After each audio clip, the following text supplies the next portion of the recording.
Assalamualaikum warahmatullahi wabarakatuh. Saya B. Handoko Purwojatmiko, salah satu dosen dari Program Studi Teknik Industri Otomotif Politeknik STMI Jakarta. Perkenankan kali ini saya ingin menjelaskan mata kuliah yang saya ampu, yaitu mata kuliah Instrumentasi Manufaktur. Video ini dibuat dengan tujuan untuk memenuhi salah satu persyaratan sertifikasi dosen tahun 2024, yaitu pernyataan diri dosen dalam unjuk kerja Tridharma Perguruan Tinggi atau PDD UKT PT, khususnya di aspek pengajaran. Saya akan memulai untuk menjelaskan deskripsi dan juga informasi umum dari mata kuliah Instrumentasi Manufaktur. Mata kuliah Instrumentasi Manufaktur merupakan mata kuliah wajib bagi mahasiswa semester 2 pada program studi Teknik Industri Otomotif Politeknik STMI Jakarta.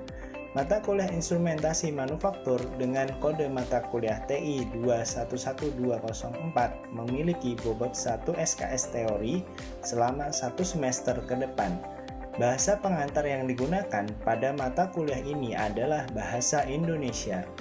Mata kuliah Instrumentasi Manufaktur bertujuan untuk membekali mahasiswa dengan pengetahuan, konsep, dan keterampilan di bidang instrumentasi. Mata kuliah ini akan membahas tentang konsep instrumentasi manufaktur dasar.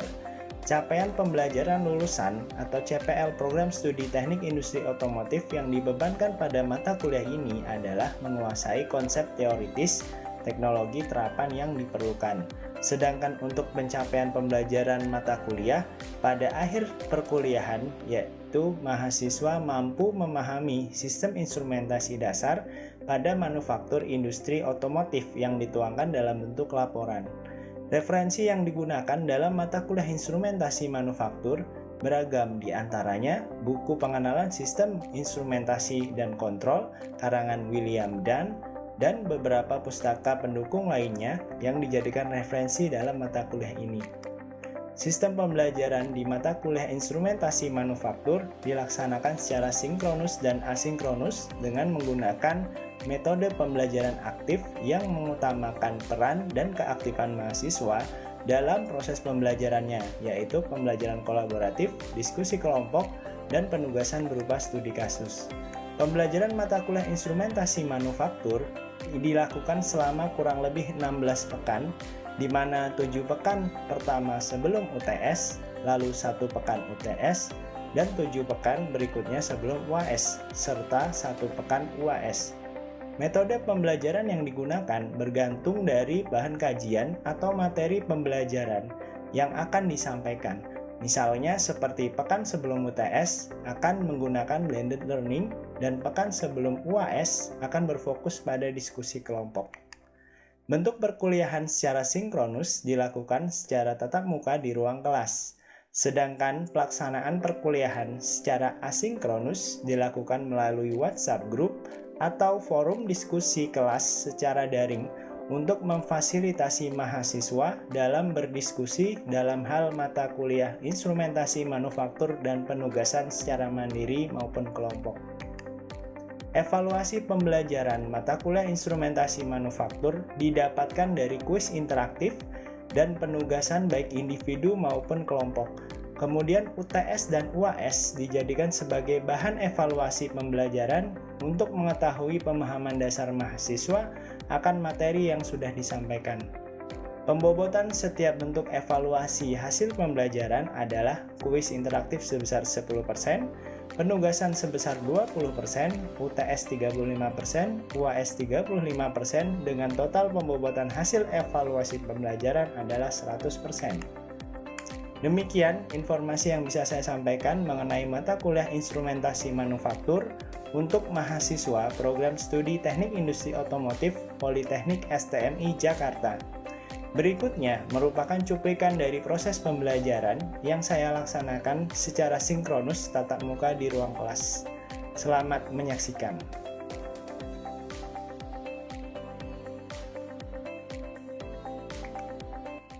Assalamualaikum warahmatullahi wabarakatuh. Waalaikumsalam warahmatullahi wabarakatuh. Ya, gimana kabarnya hari ini? Alhamdulillah. Sehat semua ya? Sehat. Oke. Ya, sebelum kita mulai pelajaran hari ini, baiknya kita berdoa terlebih dahulu ya. Berdoa menurut agama dan kepercayaan masing-masing. Mulai. Doa selesai. Oke, kita udah berdoa. Sekarang kita review sedikit materi minggu lalu. Ada yang masih ingat materi minggu lalu tentang apa? Pengurangan dalam instrumentasi. Ya, pengurangan dalam instrumentasi itu ada dua hal yang harus diperhatikan. Ya, satunya namanya akurasi, dan yang kedua presisi. Akurasi itu yang gimana? Nilai yang tepat ya, nilai yang sebenarnya atau nilai yang tepat. Nah, kalau yang presisi, nilai yang mendekati ya, tapi sebaran datanya ada di satu titik yang sama ya. Itu akurasi dan presisi.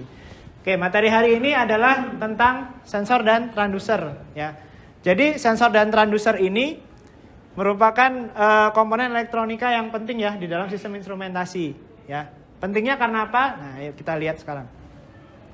Oke, yang pertama, kita bicara perkembangannya dulu ya. Jadi perkembangan dari sensor dan transducer itu diawali dengan perkembangan otomasi industri ya. Jadi perkembangan otomasi industri itu, ini kita ngomong misalkan di industri ya. Di industri itu udah mengalami perkembangan yang pesat. Tadinya itu banyak yang serba manual, sekarang jadi otomatis ya, makanya dinamakan otomasi industri. Nah, kenapa bisa jadi otomasi industri ya? Karena banyak memanfaatkan ini mesin-mesin yang bersifat elektromekanik ya, atau semi otomatis, atau bahkan yang sudah robotik ya. Nah, jadi ada yang robotik, ada yang full auto, ada yang masih setengah-setengah ya, atau semi otomatis. Kemudian dari perkembangan teknologi ini ya, yang arahnya ke otomasi itu, nanti dia akan ada beberapa sistem yang bergantung pada keandalan ya, bergantung pada keandalan. Nah, karena bergantung pada keandalan ya, dan juga sudah lebih canggih, nah itu biasanya akan memanfaatkan yang namanya sensor dan transducer kayak gitu. Oke, kita ambil kasus nih, contohnya mobil, ada rumah ya. Biasanya yang terpikir apa? Mobilnya akan parkir dekat dengan rumah gitu kan ya.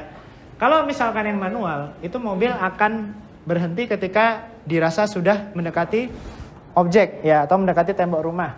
Dirasa ya, jadi pakai feeling. Nah, kalau yang sudah otomatis itu ada yang namanya sensor parkir ya. Jadi sensor parkir ini akan membaca seberapa jauh jarak antara mobil ya dengan objeknya di sini ya, objeknya di sini tembok ya. Jadi nanti ketika misalkan dia sudah mendekati objek, nanti alarmnya akan berbunyi. Nah, ketika berbunyi itu menandakan bahwa itu sudah mencapai jarak minimum ya. Nah, kemudian ini definisinya ya, menurut Sharon dan kawan-kawan tahun 1982, sensor itu peralatan yang berfungsi untuk mendeteksi gejala atau sinyal yang berasal dari perubahan suatu energi. Contohnya ada energi listrik, ada energi fisika, energi mekanik ya, dan banyak lagi ya. Nah, kita ambil contoh nih, contohnya ada kamera. Nah, kamera itu dijadikan contoh untuk sensor penglihatan ya. Jadi dia merekam, sama seperti mata. Kalau misalkan telinga itu ibaratnya sensor pendengaran ya, kalau di manusia ya. Dan kulit itu adalah sensor peraba. Nah, kalau misalkan di elektronik itu ada namanya LDR ya, Light Dependent Resistant. Jadi dia berfungsi untuk mendeteksi cahaya ya, makanya dia disebut sebagai sensor cahaya.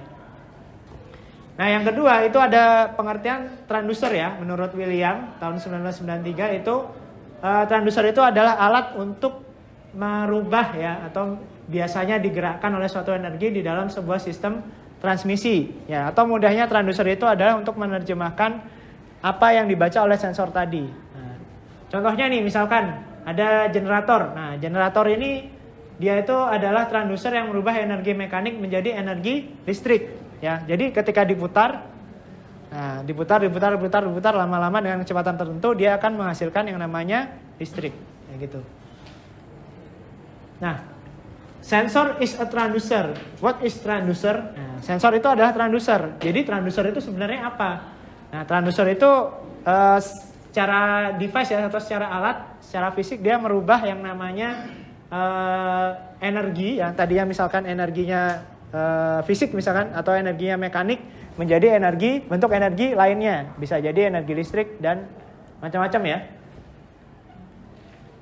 Nah, kemudian ini fungsi dari sensor dan transducer. Kalau sensor fungsinya itu mendeteksi perubahan dalam stimulus rangsangan fisik ya, di mana dia itu merubah sinyal ya. Itu bisa jadi diukur atau direkam. Nah, kalau misalnya transducer itu dia mentransfer daya dari satu sistem ke sistem lain yang bentuknya sama atau beda. Nah, bentuknya sama atau beda. Jadi dia penerjemah ya.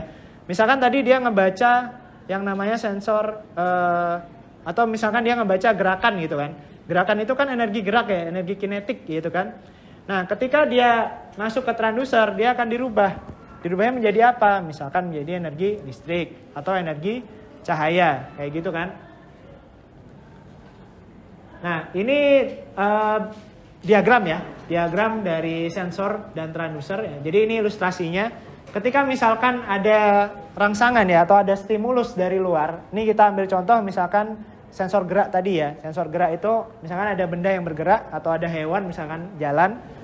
Nah, nanti sensor akan ngebaca. Setelah ngebaca, nanti akan ditranslate atau diterjemahkan oleh transducer ini. Jadi transducer akan ngebaca. Oh, tadinya ini sensor gerak. Oke, ditangkap sama transducer 1. Transducer 2 itu nanti menerjemahkan lagi. Oh, tadi gerakan yang ditangkap itu akan disimpan lagi, akan dirubah menjadi apa? Misalkan di sini lampu misalkan ya. Jadi akan menjadi sensor cahaya kayak gitu. Jadi di sini nyala nanti lampunya. Nah, jadi dalam menanggapi stimulus sensor itu terkadang dia nggak akan secara langsung ya mengubahnya ke bentuk yang seharusnya. Jadi kadang perlu ada yang namanya proses-proses dulu di tengahnya, baru nanti jadi energi yang seharusnya atau yang dirubah kayak gitu. Nah, ini contohnya ilustrasinya. Jadi ilustrasinya ini misalkan ya energi radiasi atau energi matahari. Nah, matahari misalkan energi matahari ditangkap oleh solar cell misalkan nih. Nah, nanti ditangkap oleh sensor, kemudian akan diterjemahkan oleh transducer. Misalkan nanti akan dirubah jadi energi apa? Cahaya misalkan. Nah, nggak ada cahaya ya? Atau radiasi ya masuknya ya. Atau misalkan jadi energi panas. Bisa kan? Atau jadi energi listrik. Bisa juga kan? Karena solar cell itu kan ketika ada cahaya yang masuk ke sensor solar cell itu, nanti energinya akan disimpan di dalam baterai biasanya kan? Nah, ini contoh dari blok diagram sensor. Jadi di blok diagram sensor ini ingin melihat bagaimana caranya. Pertama ini adalah diukur dulu atau direkam dulu rangsangannya ya atau stimulusnya tadi. Baru habis itu diterjemahkan ya. Jadi primary transduction sama secondary transduction. Nah, ini fungsinya transducer ini kayak gini. Kemudian ada isyarat input dan ada isyarat output. Oke, jadi ada jenis-jenis sensor yang dibedakan berdasarkan parameter ya. Jadi ini ada 7 jenis sensor. Yang pertama ada sensor posisi, kecepatan, proximity, beban, tekanan, temperatur, dan sensor aliran. Ya. Jadi di masing-masing ini itu punya contoh yang beda-beda ya. Contoh sama aplikasinya beda-beda. Contohnya nih sensor posisi ada potensiometer. Ya, nih contoh gambarnya kayak gini. Kalau misalkan di rumah itu ada radio ya. Kalau misalnya ada radio zaman dulu itu kan diputar tuh. Nah, itu contoh aplikasi dari potensiometer. Kemudian ada yang namanya sensor kecepatan. Nah, kalau di mobil, misalkan mobilnya agak racing dikit itu ya. Nah, itu ada yang namanya RPM meter atau tachometer. Nah, itu biasanya digunakan untuk melihat berapa sih kecepatan mesinnya, kayak gitu. Kemudian ada sensor proximity ya, sensor jarak. Kemudian sensor beban, strain gauge. Nah, ini contohnya gambarnya ada. Ada sensor tekanan, tabung Borden, sensor temperatur, termokapel, termistor, dan sensor aliran ya, orifice plate atau flow meter magnetik. Nah, masing-masing ini punya aplikasi yang beda-beda, tergantung dari kondisi yang mau kita ukur ya.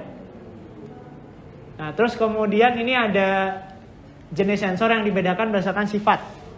Kalau tadi kan berdasarkan parameter, sekarang berdasarkan sifatnya. Kalau berdasarkan sifat, berarti dia bedanya ada di sini nih. Jadi kalau yang sensor aktif itu dia butuh bantuan sumber energi ya.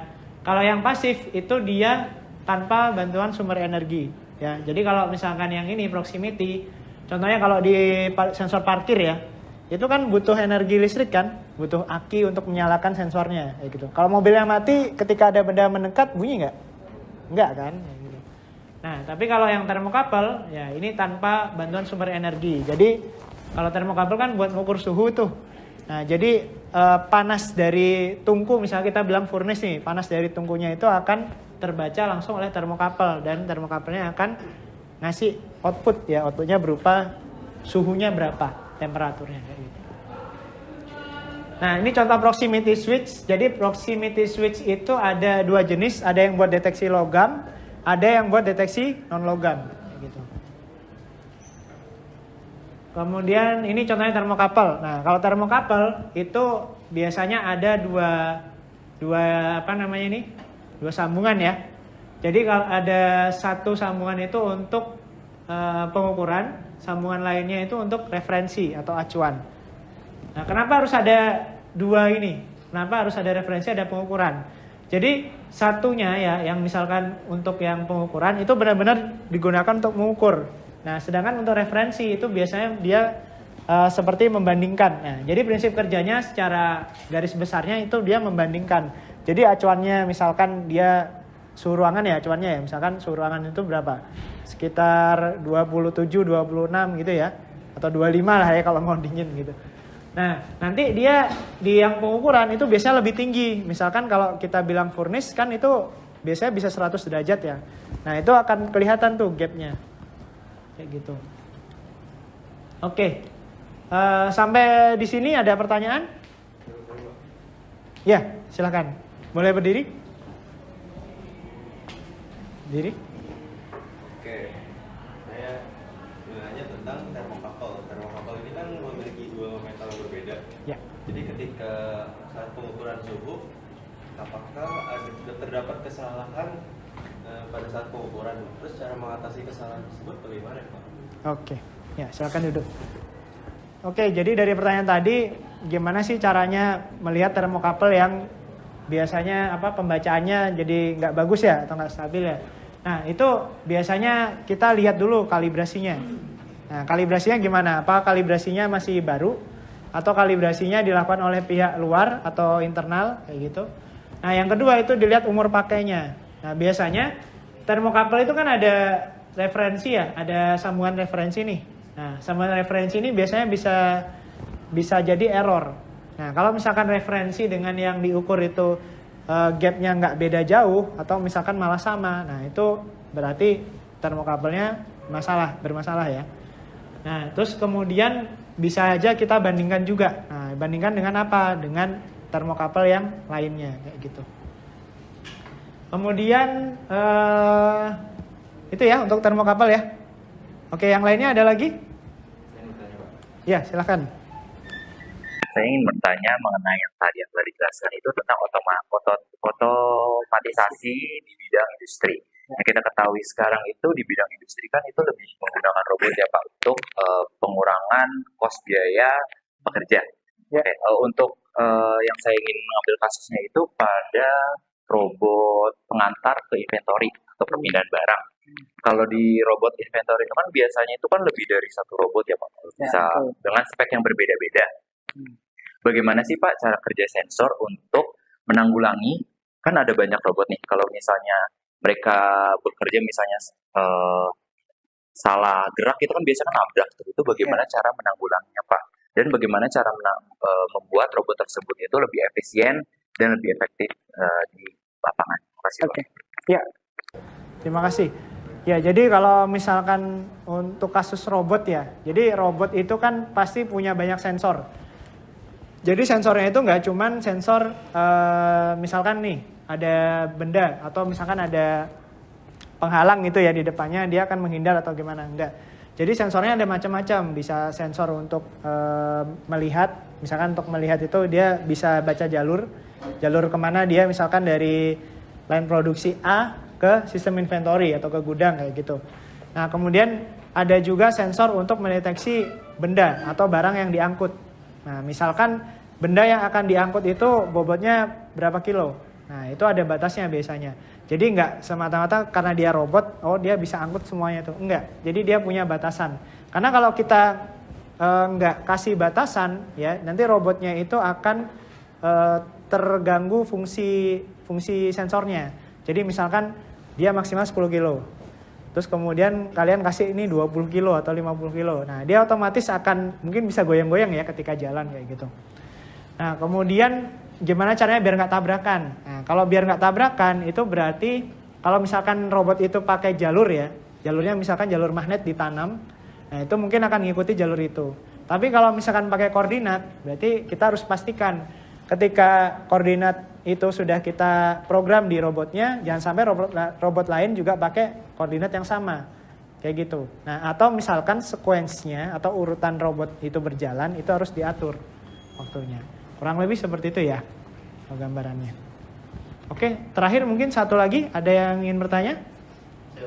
Ya, silahkan berdiri. Mungkin saya mau nambahin yang pertanyaan sebelumnya. Jadi kan kita dari tadi ngebahas soal sensor sama transducer. Ya. Nah, jadi apabila suatu robot ini dia mempunyai sensor tetapi tidak mempunyai transducer, apakah cara kerjanya itu masih sama atau masih bisa berfungsi secara semestinya gitu, Pak? Oh. Jadi kayak kan tadi inventor nih dari berjalan kan, nah itu adanya sensor, ya kan sensor yang ngebaca nih, Pak. Nah, apakah itu masih bisa berjalan masih berfungsi gitu. Berfungsi normal atau enggak gitu ya? Walaupun dia nggak ada transducer. Oke, terima kasih. Ya, jadi kalau kita lihat ya sensor dan transducer itu sebenarnya satu kesatuan yang harus ada. Kenapa saya bilang harus ada? Jadi kalau misalnya kita cuma punya sensor, berarti kan kita cuma ngerekam aja ya, cuma ngehitung, ngerekam gitu kan, atau ngebaca. Nah, tapi apa yang kita baca atau apa yang kita rekam ini nggak diterjemahkan. Jadinya apa? Jadinya ya cuma kita simpen aja gitu kan. Nah, makanya transducer ini biasanya umumnya tuh ada. Jadi kalau misalnya kita beli sensor dalam bentuk modular ya, misalkan sensor parkir ya, kita bilangnya kan sensor parkir nggak sensor proximity, bener nggak? Ya kan? Nah, sensor parkir itu dalamnya pasti sudah ada transducer. Karena ketika ada benda yang bergerak atau misalkan ada jarak tertentu ya, nah itu biasanya dia akan bunyi alarmnya. Nah, alarm bunyi itu karena dipicu dari adanya transducer gitu. Jadi ada sensor dulu, dirubah sama transducernya jadi energi yang lain seperti itu. Gitu ya jelasannya. Oke. Cukup ya? Oke. Nah, jadi sebelum kita akhiri pertemuan hari ini, jadi ada satu tugas ya. Ini tujuan tugas ini adalah untuk memahami prinsip kerja sensor dan transducernya. Nah, jadi nanti teman-teman bikin kelompok ya. Jadi 4 sampai 5 orang, maksimal 5 ya. Sesuai urut absen atau ini harus sesuai urut absen ya di sini, harus sesuai urutan absen. Kemudian yang dibuat apa? Yang dibuat adalah teman-teman harus diminta untuk merancang sistem pengukuran menggunakan sensor dan transducer. Jadi teman-teman nanti bisa simulasi ya, pakai software. Nanti dibuktikan kira-kira fungsi sensor cahaya itu benar nggak sih? Atau sensor proximity tadi benar nggak sih jaraknya itu harus sekian biar dia bunyi. Nah, nanti bisa dipraktekkan, disimulasikan di dalam software. Lalu nanti setelah teman-teman simulasi, nanti teman-teman bikin laporan ya, laporan tertulis sama presentasi. Nah, nanti kita akan presentasi di minggu depan kayak gitu. Oke, jangan lupa ya, semua detailnya dimasukin nih, semua detail teknis dan hasil pengukurannya itu dimasukin semua. Jadi laporannya komplit gitu ya. Oke, ada pertanyaan tentang tugas? Cukup ya? Oke, kalau cukup saya akhiri pertemuan hari ini. Jangan lupa nanti di rumah diulang lagi ya materinya. Oke, jadi kita bisa review lagi minggu depan. Oke, jadi sekian pertemuan kali ini.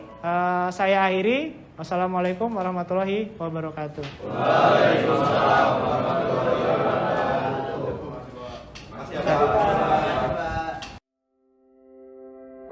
Demikian deskripsi singkat serta cuplikan proses pembelajaran dari mata kuliah instrumentasi manufaktur yang saya ampu.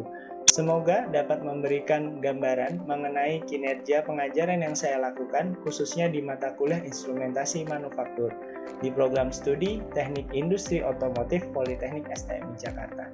Saya mengucapkan terima kasih kepada seluruh tim penilai dan panitia sertifikasi dosen tahun 2024.